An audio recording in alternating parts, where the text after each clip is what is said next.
here we are. We're doing this. We're fighting your people. Are you okay? No doubts or second thoughts? Really? You're better than me, dearie. Thinking back on all we've done, it's impressive, don't you think? We went to the garden, a prison untouched by time. We both learned the truth about our Akedan origins. Oh dear. Do you think we knew each other in our past lives? I'm sure I just let you think that, Envoy. And that's skipping to the end. I mean, think of all we've done. You helped the Animancers get back on their feet after Fjord was raised. You even saved Nakokubel, immeasurably advancing the study of the Akita. Second only to my library, of course. Who would have thought I'd be here, fighting with an Adiran?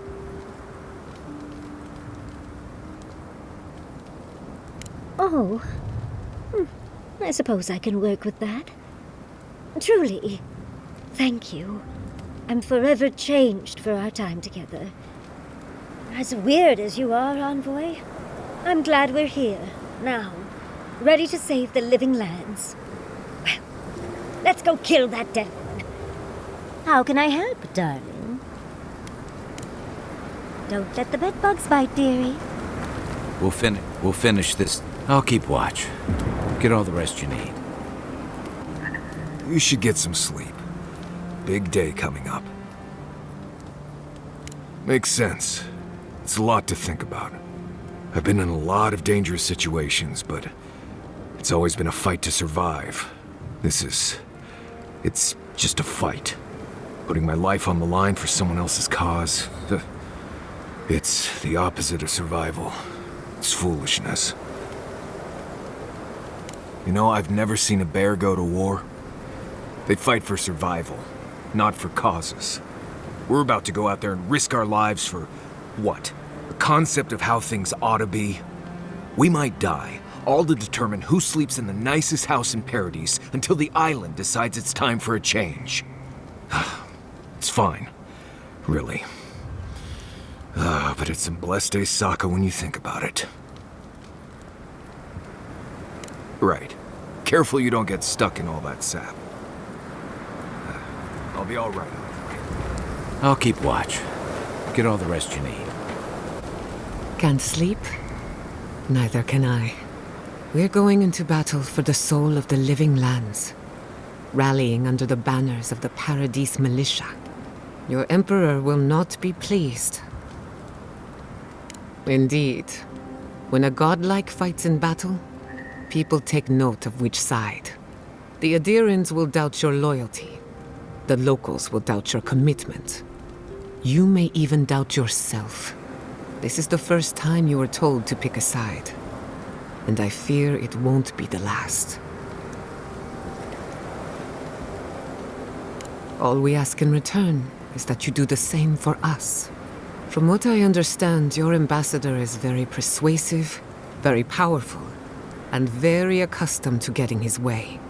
For a politician like him, losing a battle is not a defeat. It's an opportunity. When he promises you the world, don't listen. He'll fill your head with lies if you let him. I'm glad we understand each other. It's good to see you fighting for the misfits and rabble-rousers. Time for you to get some rest.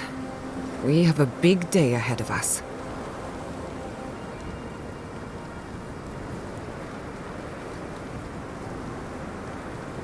In truth, I'm not as worried as I used to be. I've been thinking about the Inquisitor. Formulating a theory, you might say. A Death Guard clings to their existence by force of will.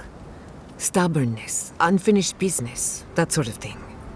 Ludwig is held together by faith, and that may be her undoing.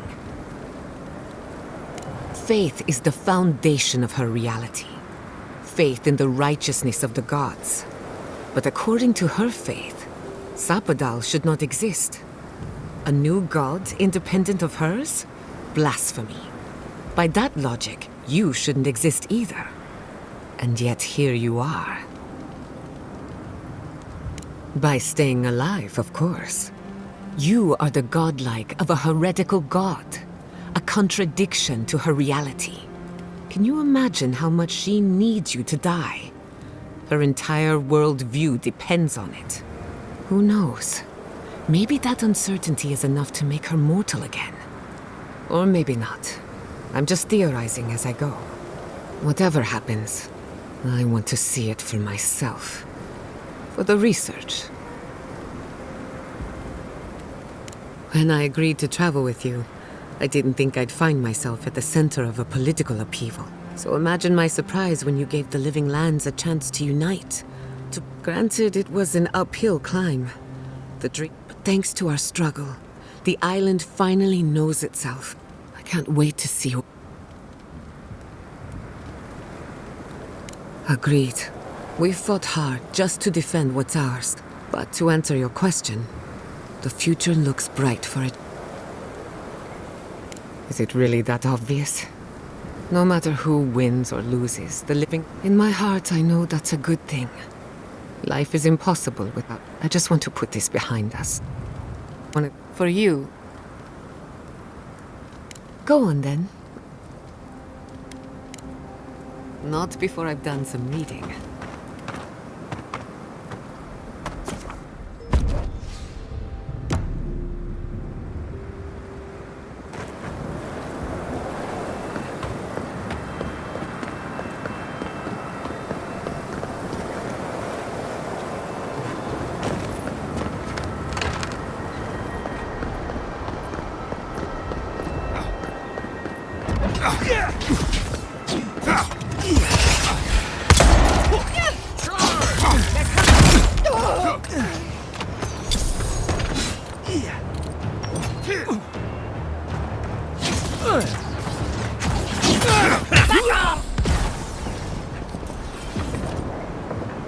That'll teach you! Bravo!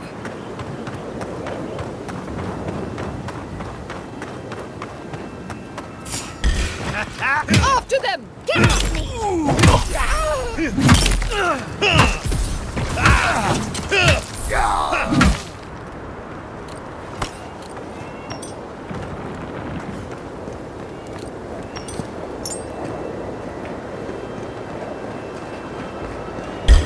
Town, you shouldn't be here.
I was just getting warmed up. We shall tear your enemies apart.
Away with you!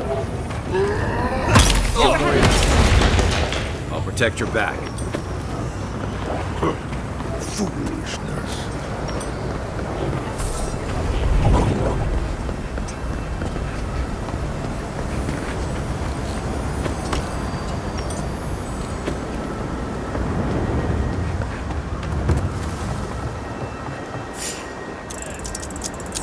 Stop right there. Let's get him! Gatsby, look out!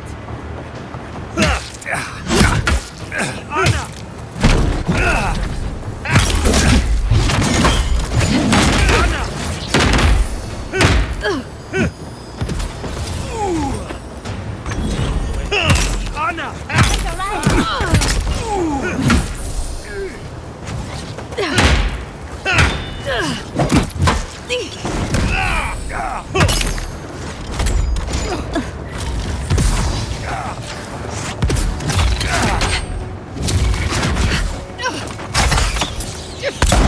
Nicely done!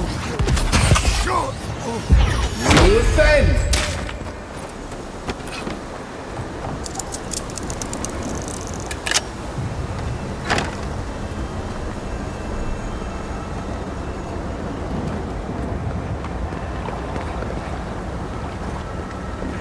yourself! Stop right there!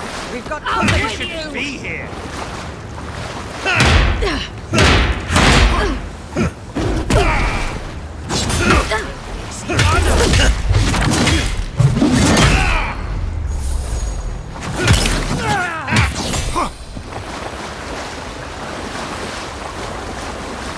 Everybody all right?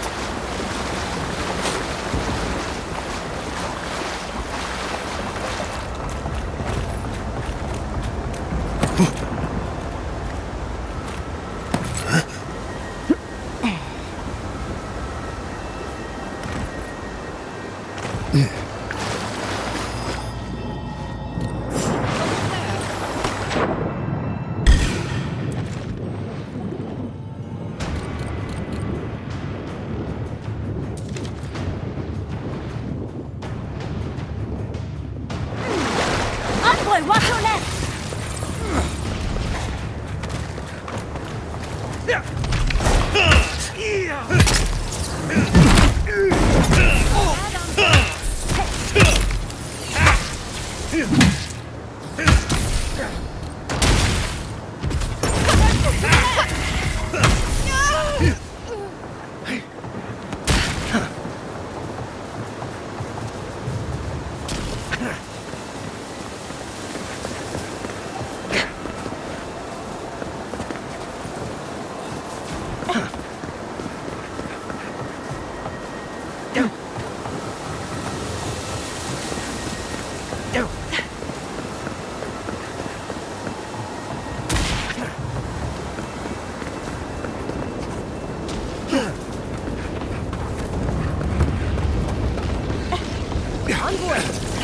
Welcome.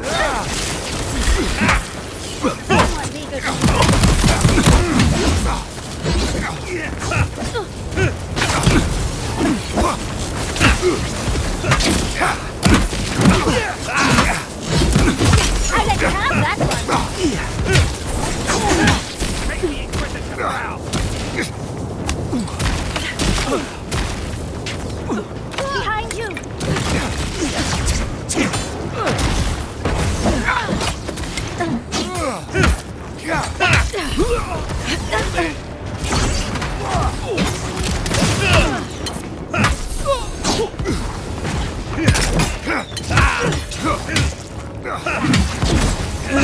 You can't hide.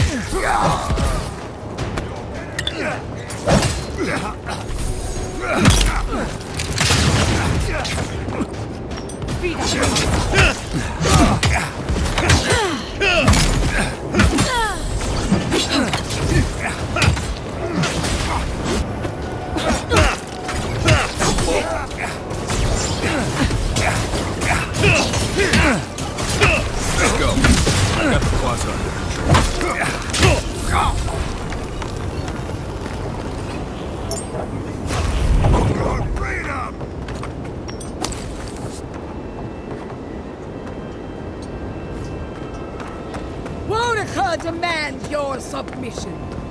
Stand against her and fall. Let's pay Ludwig one final visit, shall we? Let's make sure she stays dead this time. All right, dearie? Envoy. So, you survived the garden. Did you come all this way just to try your luck again? To kill me more efficiently than last time?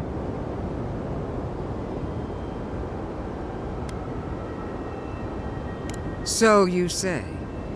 But you can't kill me in a way that hasn't been tried already. I can't wait to prove you wrong. Silence, child. The adults are talking. Look around, Envoy. Heelguard should have listened. He tried to bring order through compromise. He failed. Order is meant to be imposed by a stern, guiding hand. Her order wields sharp steel. She must set down her blade. Don't insult my intelligence or my commitment to the cause. Treaties can be burned. The hands which shook over whatever deal you struck can be lopped off at the wrist. As for you, Sapadal's chains are broken, which means your soul is in their grasp. I don't know how deeply you've been compromised, Envoy. And if I don't know, then I cannot suffer you to live.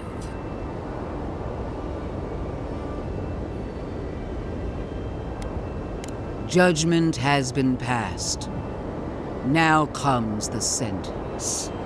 Steel yourself, Envoy. Make this a fight to remember, even in death. We would not welcome her death. There is still ample shade for her beneath our tree.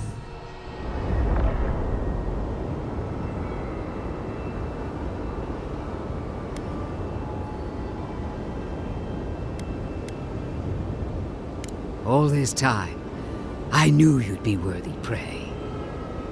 Don't let me down. Farewell, Envoy. There's no coming back this time. Prepare yourself for the next world. You won't be missed, Ludwig. Once I'm done killing you, your god of... If you insist! We are every seed in the soil. We will always grow. Come on! Let's kill her already! One last time! Whoa! Queen among queens! Send me your aid! Wodica is done with you, Ludwig! As it were strong!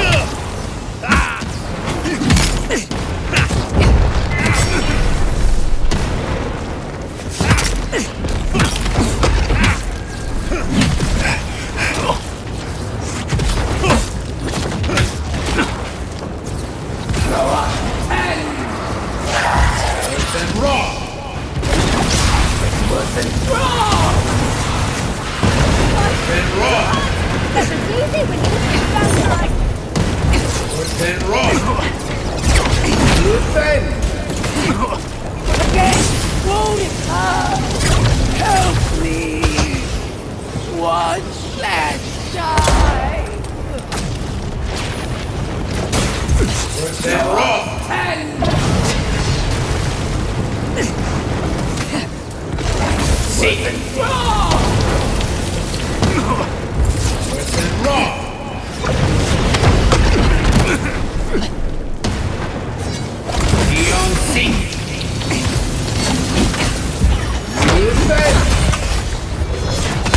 You've outgrown that weapon. It wasn't wrong! Burning! Monica! Where are you? No! Don't abandon me now!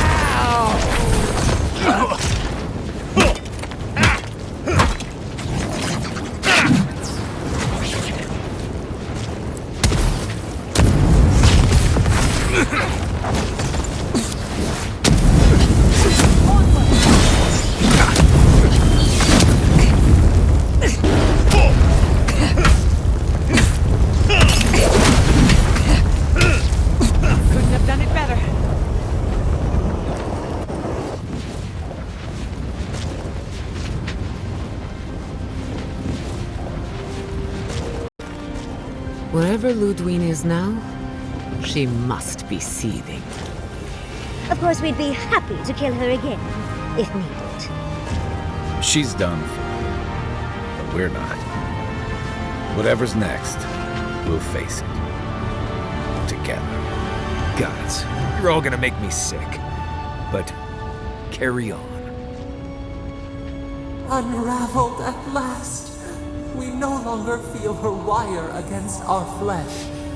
We are free always. We are free forever.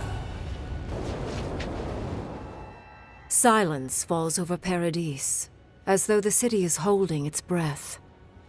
Then you hear it, the ringing of a distant bell, the waving of banners, and cheers of victory. After a short and bloody conflict, the dust has finally begun to settle. You feel Sapadal close to your thoughts, stirring with interest. The god of the living lands is observing this moment, unfettered by confusion or fear. For the first time in centuries, they understand.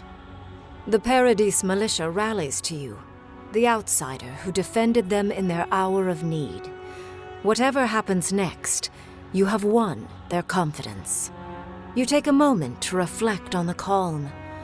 Not so long ago, you arrived at these shores on a simple errand, which turned out to be anything but simple. The dream scourge is over, and the island has been cleansed of plague. A time of healing and mourning follows. People look to you for answers about the source of the affliction. You tell them the truth, how the plague came from a power beyond mortal understanding, and how it is finally at peace. Thanks to you, the living lands has escaped Adiran oppression. The free settlements unite under a common banner and begin the fraught process of negotiating new traditions and values. The Empire withdraws. The frontier remains wild, but not for long. Paradise's rebels cannot accept your version of independence.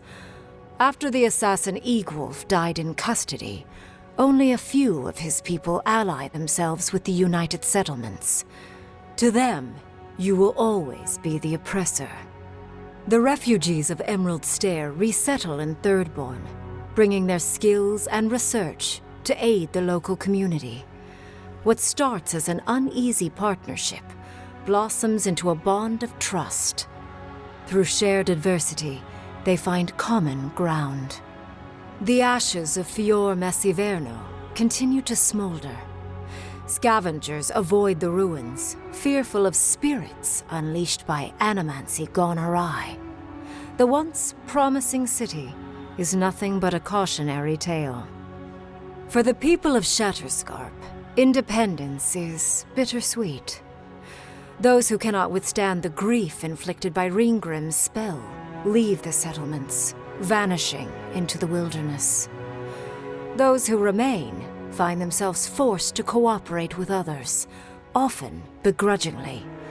With so many dead, the need to stave off hunger outweighs any distaste for certain trading partners.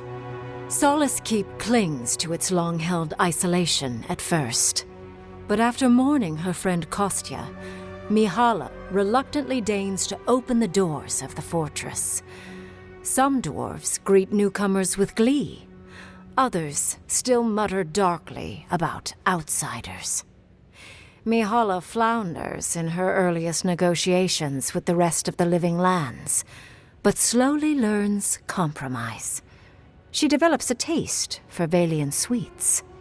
For the first time in many years, Kai feels an agreeable restlessness. Not to flee, not to drift, but to venture. He visits the distant shores Tama told him about, and savors the modern marvels, ancient wonders, and breathtaking expanses he beholds. His heart swells, not with grief, but with awe. There is so much to discover, and he will spend his years chasing all of the joy and beauty the world has to offer him. With many of his anxieties and lifelong fears addressed, Marius now feels very differently than he did when he first met the envoy. Still far more comfortable in the wilds than among people, he nonetheless finds that his worries about the unknown were merely self-protection against the traumas of his childhood. Armed with this knowledge, he finds himself more capable of living in civilization, and far less fearful of his home in Galawain's tusks. While he never regains his former place as a warden of Solace, he spends his time traveling between Solace and Thirdborn, acting as a stubborn ambassador between the two. Giada continues to improve as an animancer. She dedicates her work to the spiritual health of the living lands, nurturing instead of exploiting. Others follow her example, seeking her tutelage from lands far and wide. In the years to come, rumors spread of a secret society gathering in the wilderness, where animancers work in harmony with nature. The dream of Fior Mes Iverno lives on in her. In a past life, Yatsley was given a task: protect the history and knowledge of the godless. Now, many lifetimes later, she continues upholding that oath. She moves into the library in the garden, spending her days poring over the clay tablets there. But not even the letters from, and rare visit to, her lover help ease the loneliness that fills her days. Freed from torment for the first time in centuries, Sapadal turns their prodigious curiosity to the people that shaped them. They observe the ways their people live, and they think deeply about what they see. Though they flinch away from moments of violence, and they grieve souls returned to them too soon, the rage that once shook cities to rubble no longer rules them.